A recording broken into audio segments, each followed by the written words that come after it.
Most people think not reacting is a form of restraint, biting your tongue, holding it together, forcing yourself to stay quiet when every part of you wants to respond. They picture someone gripping the steering wheel a little tighter, breathing through gritted teeth, fighting the urge.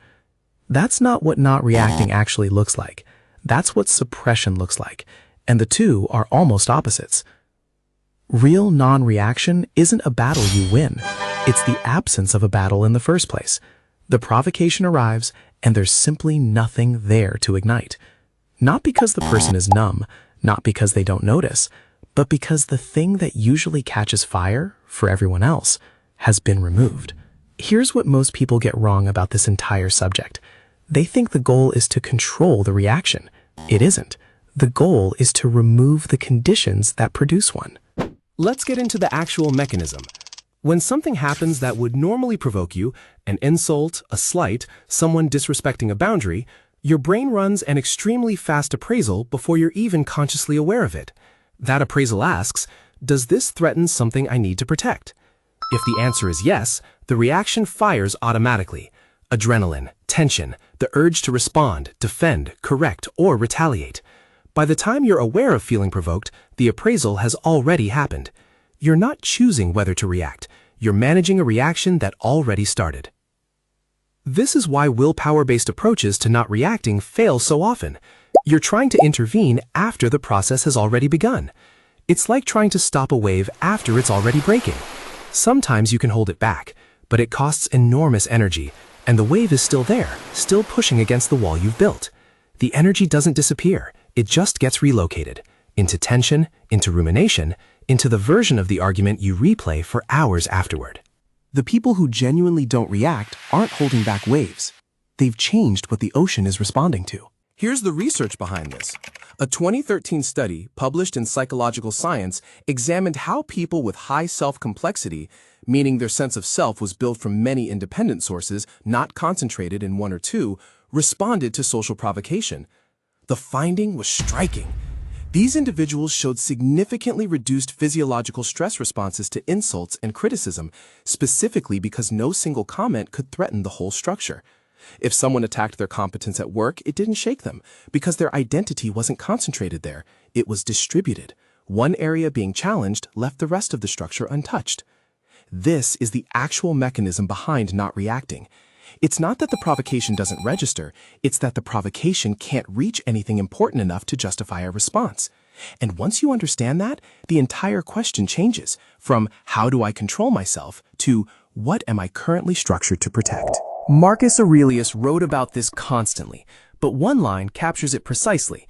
If you are pained by external things, it is not they that disturb you, but your own judgment of them.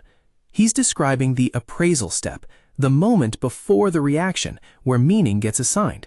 Change what meaning gets assigned, and you change everything downstream.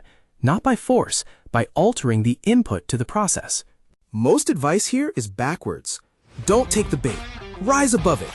These instructions assume the bait is already working and you simply need more discipline to resist it. But discipline applied at the point of reaction is the most expensive, least reliable place to intervene. It's trying to win the fight after it's already started. The actual leverage point is upstream, at the appraisal, before the reaction even begins. So here's what actually changes the appraisal. 3 things. The first is what I'll call stake reduction.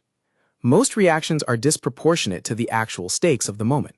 Someone's comment, someone's tone, someone's disrespect.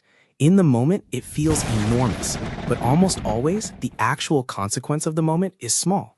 Stake reduction is the practice of explicitly separating the emotional charge of a moment from its actual stakes. Ask, in concrete terms, what does this situation change? Not how it feels, what it actually changes, tomorrow, next week, in a year. Usually, the honest answer is almost nothing.